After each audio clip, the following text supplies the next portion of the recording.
Okay, here's a video that may help describe some things we'd like to do. First of all, we'd like to provide off-street parking for this particular cottage instead of continuing to put pressure on the on-street here, which also has to serve for Dreamsicle. And we found last summer, and I'm sure we'll find again, that if Dreamsicle's renting and we're renting at the same time, there's just not enough parking between Hart House, Life in Shorts, and Dreamsicle to really accommodate everybody.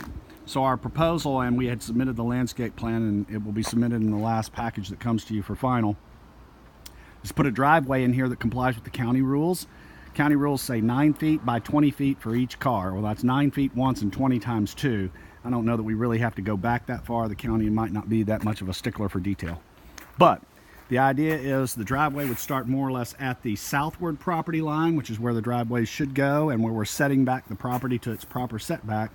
We'll come about 10 feet here off that property line. I don't see that we have to go much more than 10 feet. So that puts us from about there to just right at this grill, going backwards. So if I stand kind of in the center of the driveway, you can see very quickly, there's a wax myrtle, which is of no count anyway. That would be removed. The large oak is completely within our property line that you see. And that would be impacting the drive zone. Also, we detailed how that impacts where the house is. It actually is sitting in the tower in substantial portion with its current foliage. And then those two laurel oaks back there, which are at where the driveway will end at about those laurel oaks at the bay. So I'll walk into the lot now just to kind of show you that perspective, so you can understand what we're trying to accomplish here. So again, this is at about 18 feet off so I'm standing at 16 feet right now, which is where the building ends. And then I take one step and I'm at the oak. So that oak is sitting at about 19 feet. And then I take 1, 2, 3, 4 more steps, which is probably another 12 feet, which puts us right on this particular laurel oak, which would be right in the center of the driveway. Driveway will probably end at this laurel oak in a straight line to the new bay that will be there.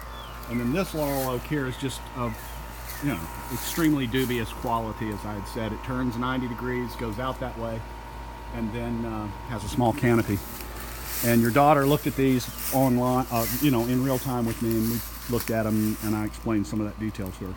So driveway goes here. These 3 trees would have to come out to make that driveway work.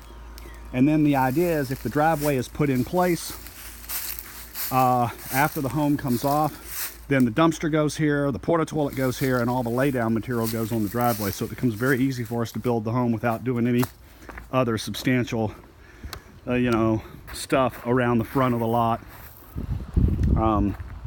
for laydown. It gives us a nice place to put stuff, very stable and steady place to put stuff.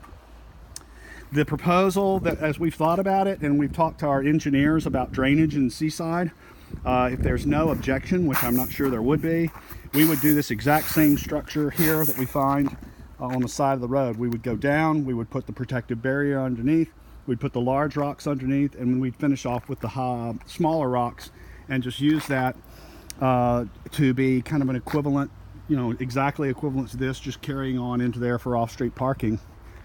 And that's the idea. And that way, it'd be rather harmonious, I think. And I guess it would be a good look just to have that same gravel continue into the driveway for the home. So that's the idea, and that's the purpose of removing the trees on the south side.